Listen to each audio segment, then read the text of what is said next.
Muy bien, familia. Hoy estamos una vez más para poder continuar con nuestro estudio bíblico, esta vez con el capítulo 5 del Evangelio de Juan, y agradecidos a Dios por poder estar una vez más estudiando este precioso libro, ¿ok?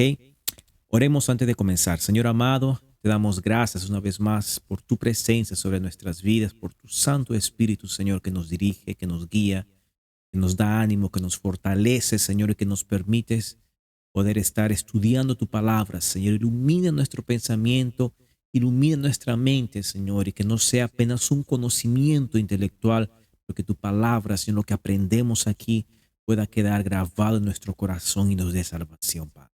Oro por cada una de las personas que puedan escuchar, Señor, este estudio, para que no quede desapercibido tu palabra, Señor, sino que cree fruto de salvación sobre sus vidas. En el nombre de Jesús. Amén. Muy bien, continuemos. Espero que estén animados para poder estar estudiando esta parte de la palabra, este capítulo 5, que tiene esta primera parte, tiene mucho que ver o es algo parecido al final del capítulo 4 que vimos en la semana pasada. Es un otro milagro, es el tercer milagro o la tercera señal que vemos en este libro de Juan, de un total de 7. Si es que abramos nuestro corazón y veamos qué podemos exprimir de toda esta palabra de Dios, ¿ok? El título dice la curación en la piscina en el día de reposo. Versículo 1 dice, después de esto se celebraba una fiesta de los judíos y Jesús subió a Jerusalén. Y hay en Jerusalén, junto a la puerta de las ovejas, un estanque que en hebreo se llama Betesda y que tiene 5 pórticos. Yo resalté esa palabra Betesda, el nombre del estanque, porque por muchos años, por mucho tiempo, los enemigos de las escrituras del Evangelio de Dios dijeron de que todo esto era una leyenda más, un mito más de la Biblia, porque no existía ninguna evidencia de que existiese un estanque o que existiese algo llamado al estanque de Betesda o los pórticos o la puerta de las ovejas y todo lo que vemos aquí en este versículo 2. Pero eso cambió hace unos pocos años. Los arqueólogos descubrieron justamente este estanque de Betesda en Jerusalén, ¿no? Entonces es muy interesante. Incluso hay algunos documentales que hablan sobre eso, demostrando una vez más la exactitud y los detalles de la palabra de Dios y la fidelidad y la confianza que podemos tener que todo lo que leemos, todo lo que vemos es palabra de Dios y los detalles son precisos. Quería apenas resaltar eso como una curiosidad. Versículo 3, en estos yacía una multitud de enfermos, ciegos y paralíticos que esperaban el movimiento del agua. Vamos a resaltar eso y ya vamos a más adelante hablar un poco sobre esto porque es un punto importante. ¿Ok? Había multitud de enfermos, ciegos, cojos y paralíticos que esperaban el movimiento del agua. Porque un ángel del Señor descendía de vez en cuando al estanque y agitaba el agua. Y el primero que descendía al estanque, después del movimiento del agua, quedaba curada de cualquier enfermedad que tuviera. Se movían las aguas, un ángel descendía, se movía las aguas y el primero que entrase quedaba curado de cualquier enfermedad que tuviese al instante. 5. Y allí había un hombre que hacía 38 años que estaba enfermo. Me encanta eso porque es un detalle muy detallista, ¿verdad? A veces hay ciertas cosas en la Biblia que hablan de detalles que nos da a entender la fidelidad del testimonio que se está contando, ¿verdad? Por ejemplo, cuando también hubo la alimentación de los 5,000, creo que es en Mateo, que dice que cuando Jesús les mandó a sentarse todos, el gramado estaba alto, dice la definición de la escritura. Son detalles que a mí me ayudan muchísimo a entender. Dice, cuando Jesús lo vio acostado a este hombre que hacía 38, imagina, 38 años que estaba enfermo, lo vio acostado allí y supo que llevaba mucho tiempo en aquella condición, le dijo, ¿quieres ser sano? Que Jesús lo vio a este hombre y la primera cosa que fue dirigirse a donde él estaba, sabiendo su condición de que hacía 38 años que estaba enfermo, le dijo, ¿quieres ser sano? Es una pregunta que incluso a lo mejor has escuchado a algunos predicadores que parecería como que Jesús tenía sentido del humor, porque ¿cómo va a ser esa pregunta, verdad? ¿Quiere ser sano? El hombre está hace 38 años enfermo y le hace esa pregunta, ¿quiere ser sano? Tal vez si fuese yo le diría, no, no, Señor, imagínate, me encanta estar enfermo, me encanta estar aquí tomando el solcito en este tanque de Bethesda. Pero en realidad no es de que Jesús tuviese un sentido del humor y quería hacerle esa pregunta media cachacienta, sino que es un patrón que vemos tanto en Jesús como en el propio Dios, en el propio Padre, de preguntarnos cosas porque el deseo de Dios es tener una comunicación y una relación para con nosotros. Por ejemplo, cuando el hombre cayó en Génesis 3 en pecado, la palabra nos dice de que Dios descendió y comenzó a preguntarle a Adán, ¿dónde estás, Adán? ¿Qué has hecho? ¿Por qué te escondes de mí? ¿Quién te ha enseñado que estabas desnudo?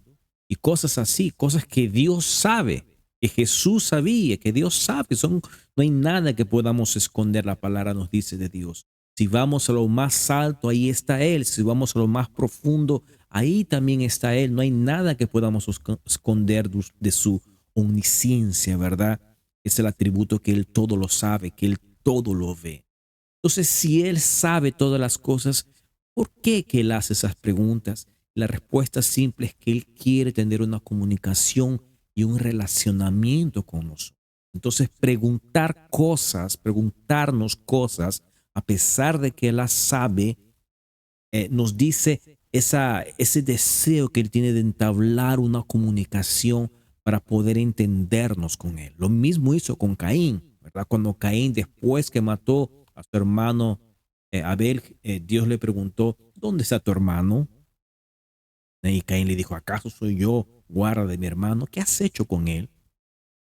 ¿Verdad? Entonces, es una pregunta que podría parecer capcioso, podría parecer una broma o un sentido del humor, pero en realidad es entablar un relacionamiento con nosotros. Es por eso que Dios nos pide que oremos y que expresemos nuestras necesidades para con Él.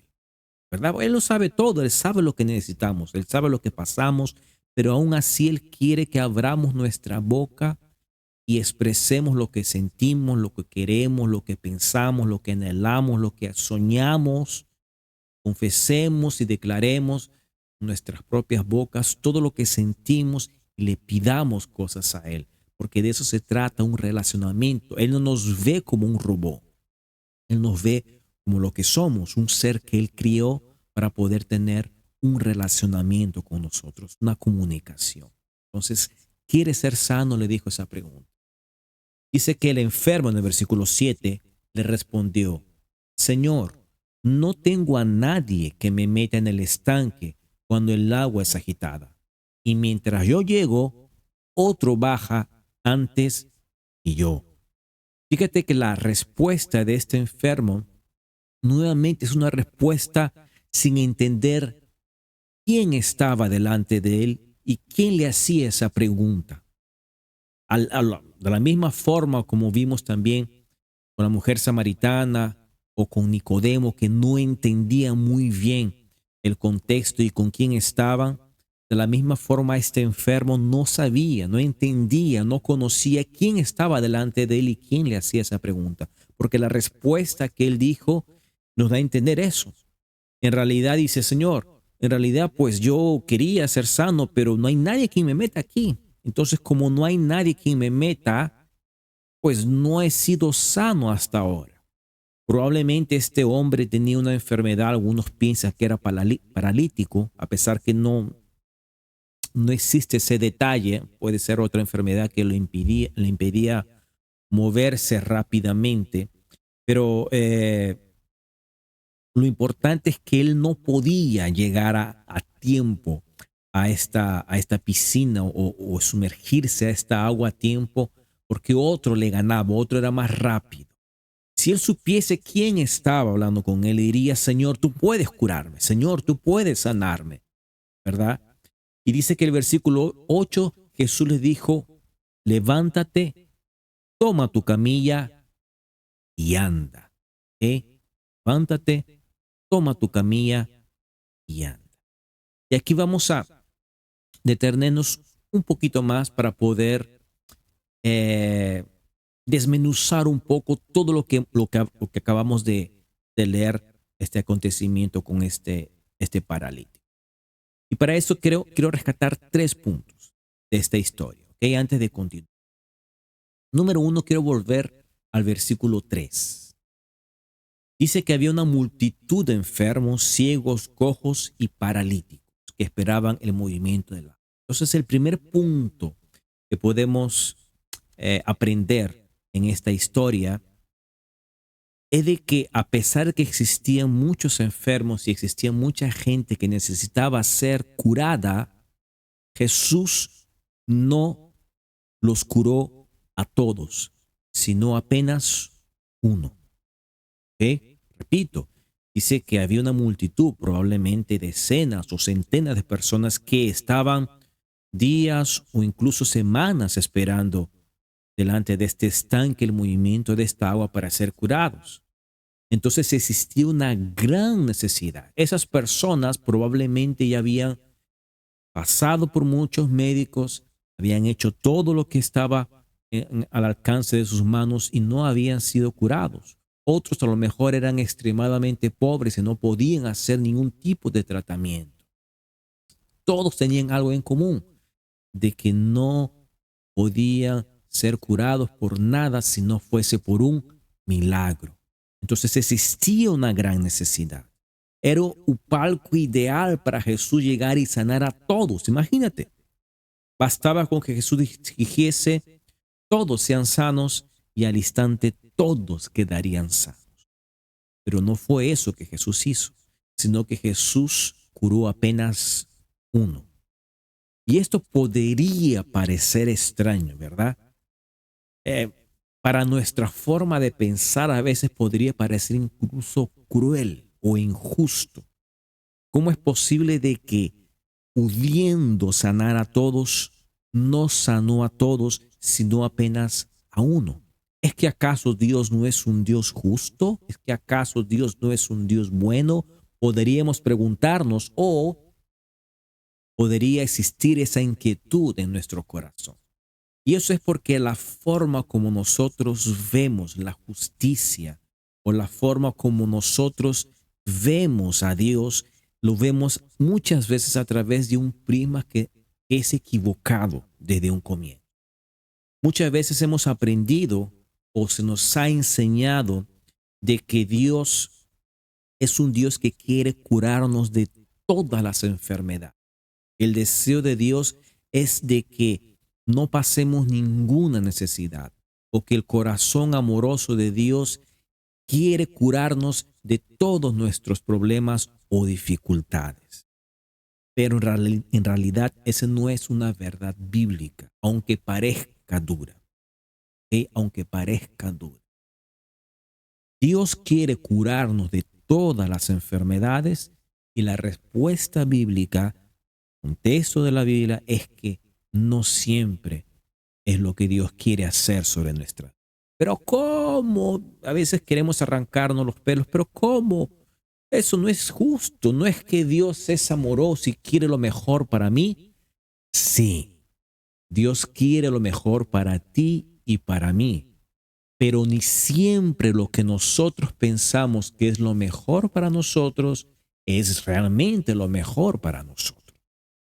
Y ahí donde entra la soberanía de Dios y su gran sabiduría que nosotros no podemos alcanzar a entender. Entonces, en ese primer punto, entra la soberanía de Dios, de que Él actúa no según la demanda, no según lo que nosotros queremos, sino lo que Él ve que es lo mejor para nosotros. Por ejemplo, Pablo, el apóstol Pablo, él tenía un aguijón de la carne. Él nos cuenta eso, ¿verdad? Muchos estudiosos dicen de que a lo mejor era algún problema en sus ojos después de que recibiese aquella luz en su encuentro con Jesús en el desierto de Damasco. Él estuvo ciego por algunos días y algunos estudiosos dicen de que tal vez ese aguijón de la carne que Pablo dice que tenía y que oró a Dios para que lo curase, probablemente sea un problema en su vista. ¿Okay? Pero lo importante es de que Pablo dice de que él oró y pidió 3 veces para que Jesús lo curase o para que Jesús le quitase ese aguijón de la carne, que no sabemos muy bien exactamente qué sería. Lo que Pablo dice que ese aguijón de la carne lo atormentaba y que era un mensajero de Satanás. Pero oró 3 veces a Dios, oró 3 veces a Jesús el apóstol Pablo y dice que tuvo como respuesta: no, no quitaré ese espino en tu carne, bástate mi gracia, porque mi poder se perfecciona en tu debilidad. Okay, entonces Pablo tenía ese aguijón en su carne, que sería una enfermedad o cualquier otra situación que lo atormentaba y que muchas veces él se sentía impedido de hacer más cosas para la obra de Dios. Cualquier uno pensaríamos, oh, Dios quería así curarlo. Dios quería, porque Pablo era esencial, era importantísimo para la obra de Dios, pero Dios no lo quiso curar. Y Pablo nos dice de que era por causa de su orgullo, para que él no venga a ensorbecerse por todo lo que las revelaciones que Dios le había dado a él. ¿Entienden? Entonces, esa situación, esa o enfermedad o esa situación que atormentaba a Pablo, Dios no quiso curarlo. ¿Por qué? Porque en su soberanía, en su sabiduría, él sabía lo que es mejor y no lo quiso curar. También me recuerdo al testimonio de, de, de uno de mis profesores de teología. Él contó una cosa que me hizo pensar mucho y marcó mucho, mucho mi corazón sobre el entendimiento que nosotros tenemos equivocados al respecto de que Dios tiene sí o sí la obligación de curarnos y de atender a todas nuestras necesidades. Porque eso es realmente lo que nosotros muchas veces pensamos. Vemos a Dios como el agente que está ahí las 24 horas para poder cumplir todas mis necesidades, e incluso nos molestamos, nos enojamos cuando eso no se nos es concedido. Nos olvidamos quién es Dios y quiénes somos nosotros. Dios es Dios, nosotros no somos nada. Pero a veces nos colocamos en una condición donde nosotros nos hacemos dioses y hacemos de Dios nuestro siervo para atender a nuestras necesidades y a nuestros caprichos. Y queremos de que Dios haga lo que nosotros queremos que Él haga.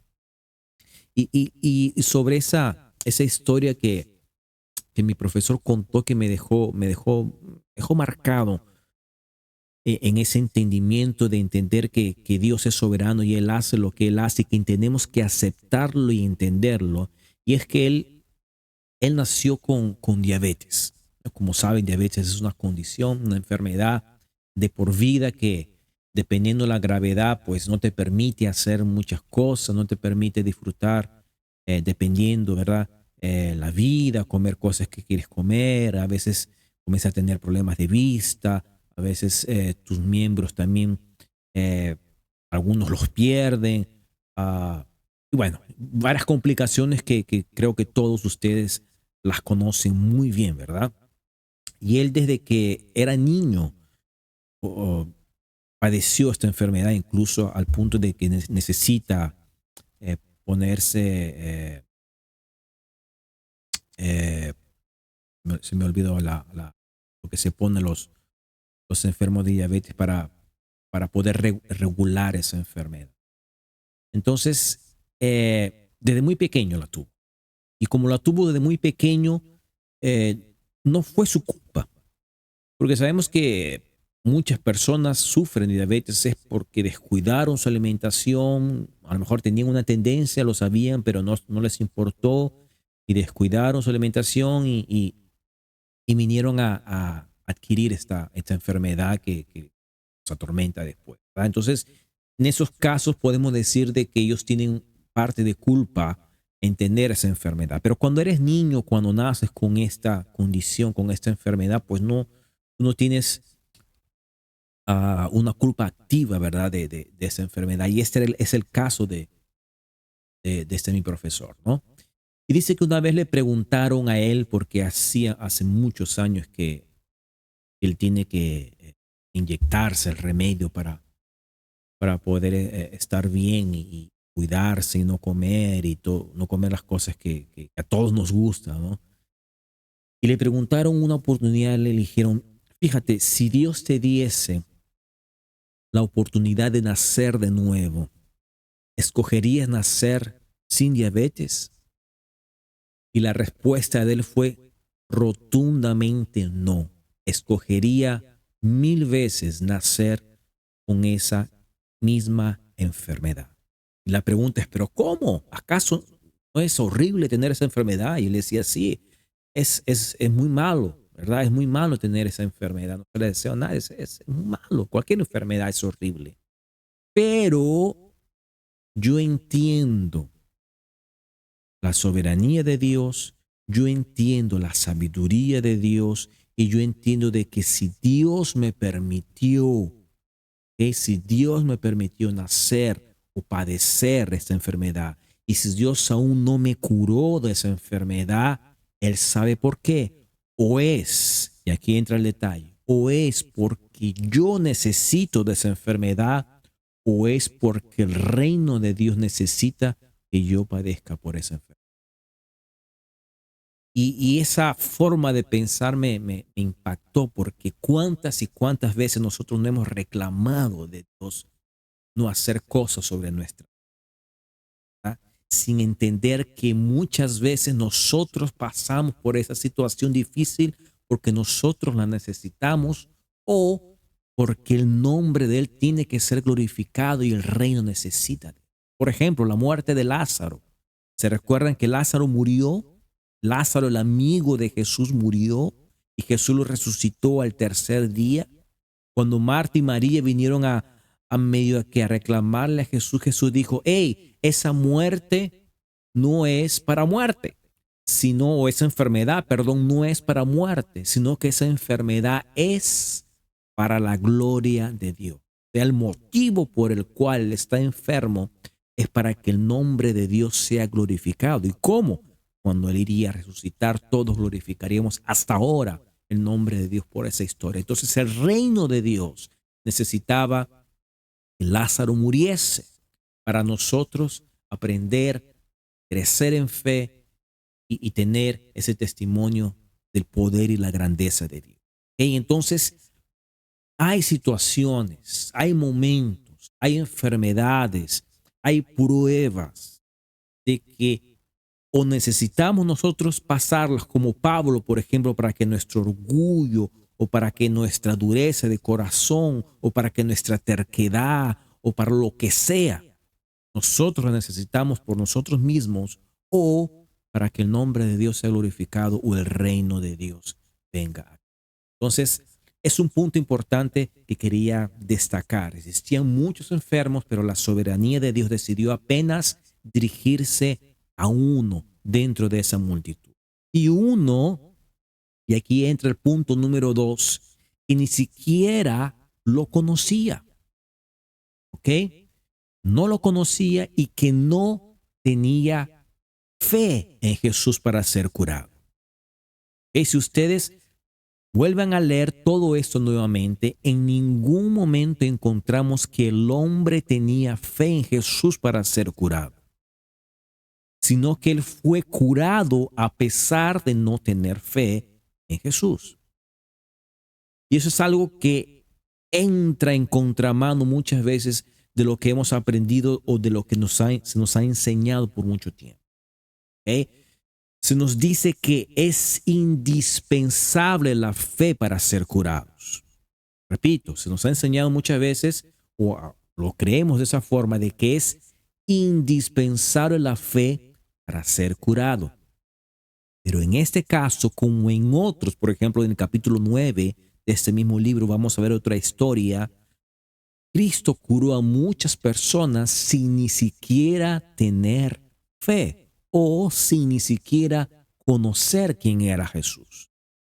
¿Por qué? Porque la curación de una enfermedad o la realización de un milagro depende únicamente de la soberanía y el querer y la sabiduría de Dios.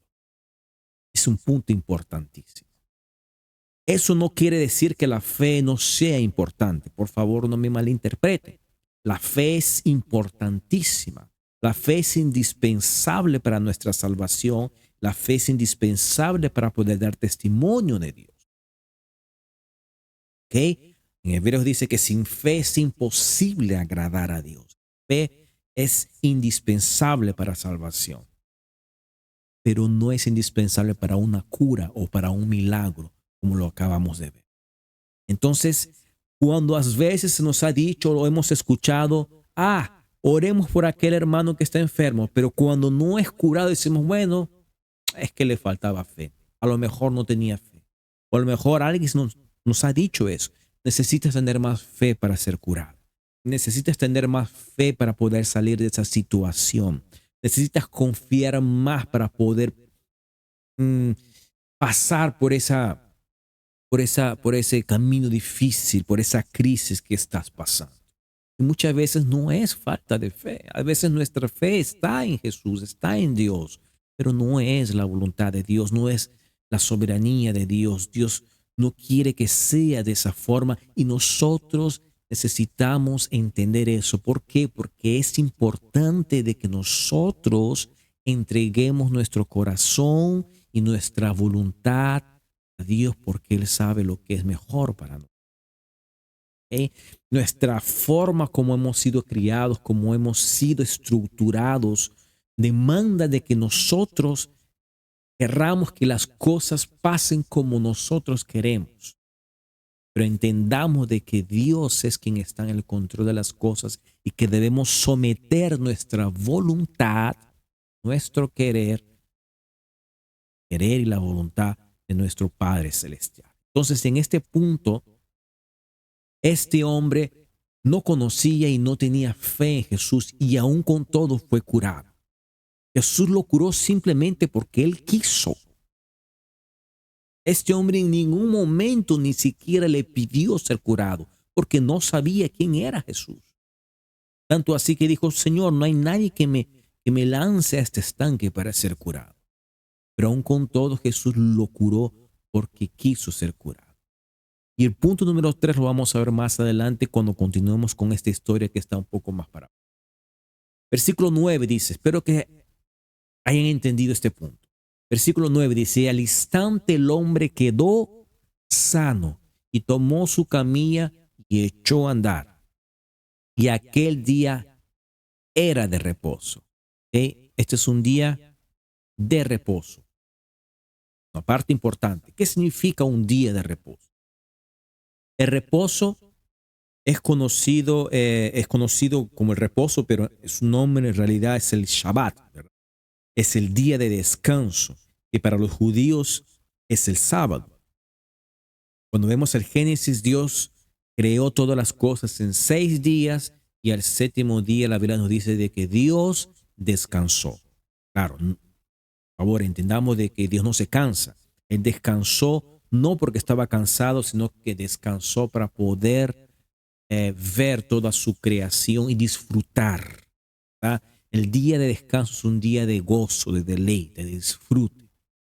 Entonces Él estableció que el séptimo día sería el día de descanso. Después también cuando el pueblo judío salió de Egipto, cuando Dios libertó al pueblo judío, lo sacó de la esclavitud a través de Moisés de Egipto, ¿verdad? Fue en un día de reposo también. Y Dios mandó a los judíos a que guardasen el día sábado, séptimo día, como un día de descanso, de reposo, y la prohibición de trabajar. Entonces, en ese día no podía trabajar. En ese día no se trabajaba, ni las personas, ni los animales, ni los esclavos, ni nadie podía trabajar, porque era un día donde tenía que recordarse el día en que Dios sacó a Israel de Egipto, y también el día donde Dios descansó en su creación. Entonces, los judíos tenían por ley y por mandato guardar o descansar el día sábado. ¿Ok? En ese día no podían trabajar. Es un detalle importante. Nosotros no guardamos o no descansamos el sábado, sino el domingo. ¿Por qué? Porque Jesús resucitó en el domingo y la tradición, los discípulos comenzaron a descansar el domingo en vez del sábado, y por eso es que lo hacemos. Lo importante es que descansemos un día. Y no importa si es sábado o domingo. Después Pablo enseña sobre eso también, de que no, nadie tiene que juzgarnos por descansar un sábado o domingo, etcétera. Pero no hablemos de eso, no nos desviemos para no perdernos. Pero este es un detalle que es importante que tengamos, ¿no? El día sábado era el día de reposo donde todos descansaban y nadie trabajaba. Por eso, versículo 10, los judíos decían que al que fue sanado, perdón, por eso los judíos decían, al que fue sanado es día de reposo y no te es permitido cargar tu camilla. ¿Ok? No te es permitido cargar tu camilla. La pregunta que nos hacemos es, ¿no era permitido cargar una camilla en día de reposo? Y la respuesta es que no existe ninguna prohibición para eso. Entonces, ¿por qué los judíos, cuando dice los judíos se refiere a los fariseos, le dicen esto a este hombre, le reclaman por estar cargando su camilla en día de reposo? Porque como ya hemos mencionado, los fariseos eran extremadamente legalistas y religiosos. Y ellos llevaron a este tema de reposo a un punto de idolatría, donde el día sábado ellos decían y exigían de que nadie hiciese absolutamente nada, ni siquiera ir al baño si fuese posible. Creo que ya lo he mencionado eso aquí antes. Pero todo era una hipocresía y una falsa piedad vestida de hipocresía. Porque incluso ellos decían de que no podías caminar más de 3 kilómetros en ese día porque era pecado. Y ellos llevaban así, eran tan legalistas de que si cogían a alguien y respetando el día de reposo, lo apedreaban, lo mataban. Pero digo que ellos eran hipócritas porque decían, nadie puede caminar más de 3 kilómetros, a pesar de que Dios nunca había establecido eso. Pero ellos decían, nadie puede caminar más de 3 kilómetros. Pero ¿qué es lo que ellos hacían? Ellos caminaban 3 kilómetros, se sentaban y descansaban un tiempo. El mismo día sábado. Ahí después se levantaban y decían, bueno, ahora sí podemos caminar 3 kilómetros más. Y después caminaban otros 3 kilómetros, se paraban, descansaban, porque así ellos decían de que no transgredían la ley. Pero no existía ley ni una sobre. A eso quiero ir. De que eran cosas que ellos se inventaron para querer mostrar de que ellos eran más piadosos y que eran más santos. La santidad de ellos era basada en obras. La santidad de ellos era basada en apariencias, en sacrificios. En cuanto más me sacrifico, más piadoso yo soy. Ese era el entendimiento que ellos tenían. Pero todo eso era hipocresía y falsedad, como Cristo, el mismo Jesús le dijo de que eran lápidas, ¿verdad? Blanqueadas por fuera, pero por dentro estaban todos podridos. 11. Pero él le respondió, el mismo que me sanó, o sea, Jesús, me dijo, toma mi camilla y anda. O sea, en pocas palabras, yo no tengo culpa. El que me curó me dijo, puedes irte. Le preguntaron, ¿quién es el hombre que te dijo, toma tu camilla y anda? Pero el que había sido sanado no sabía quién era, porque Jesús sigilosamente se había apartado de la multitud. ¿Ok? Entonces aquí comprobamos de que él no sabía quién era Jesús, no lo conocía, no sabía. Entonces no tenía fe en él porque no lo conocía. ¿Ok? No lo conocía. Después de esto, Jesús lo halló en el templo y le dijo, mira, has sido sanado, no peques más para que no te suceda algo peor. En la Biblia podemos encontrar y podemos ver de que no todas las enfermedades son asociadas o tienen que ver por el pecado. Podemos padecer alguna enfermedad y no es de que hicimos algo malo, como por ejemplo el ejemplo que les puse de mi profesor. Pero sí es verdad de que hay algunas enfermedades que están asociadas por el pecado. O sea, hicimos algo pecaminoso, consecuentemente sufrimos o padecimos una enfermedad. Probablemente nos deja entender de que la enfermedad de este hombre tal vez estaba asociada a algún pecado que él haya hecho en su vida. El hombre se fue y dijo a los judíos que Jesús era el que lo había sanado. Y resalté esa palabra, el hombre se fue, porque después de que Jesús le dijera lo que le dijo, después de que Jesús lo hubiese curado, después de que Jesús lo hubiese alcanzado en el templo por segunda vez y le dijo de que no peque más para que no le suceda algo peor, este hombre se fue. Y es una palabra que me deja muy triste. El hombre se dio la media vuelta y se fue. Y aquí es el tercer punto donde llegamos de esta historia. El tercer punto nos dice de que este hombre fue curado, pero no fue salvo. Fue curado, pero no fue salvado. ¿Ok? Y son dos cosas muy importantes. Podemos ser tocados por el poder de Dios y aún con todo no ser salvo. Podemos recibir un milagro de la divinidad de Dios y aún con todo no podemos ser salvos, porque son dos cosas. La salvación va por un camino y el poder de Dios, el obrar en nuestras vidas, va por otro camino. Dios obra sobre personas, hace milagros sobre personas, incluso hoy en día, personas que no lo conocen, personas que son impías, personas que no son temerosas de Dios, personas que no quieren saber de Dios, reciben el milagro, la gracia y la misericordia de Dios todos los días. Y le dice que el sol nace para justos e injustos y todos reciben la misericordia de Dios al despertar. Entonces este hombre fue curado, pero infelizmente no pudo ser salvo. No sabemos por qué, tal vez porque su incredulidad no quería ser salvo. Hay otros relatos donde sí encontramos que Jesús sana y salva, pero ese no es el caso. Incluso hay relatos, hay una historia donde Jesús sanó a un hombre. Estaba enfermo, Jesús lo sanó. Y era también día de reposo. Jesús lo sanó. No, perdón. Miento, me confundí. Es al revés. Jesús lo salvó primero antes de sanarlo. El hombre estaba enfermo. Jesús le dijo, tus pecados te son perdonados, sé salvo. Y los fariseos dijeron, oh, este hombre, ¿cómo te atreves? ¿Acaso eres tu Dios? ¿Cómo tú puedes acaso perdonar pecados?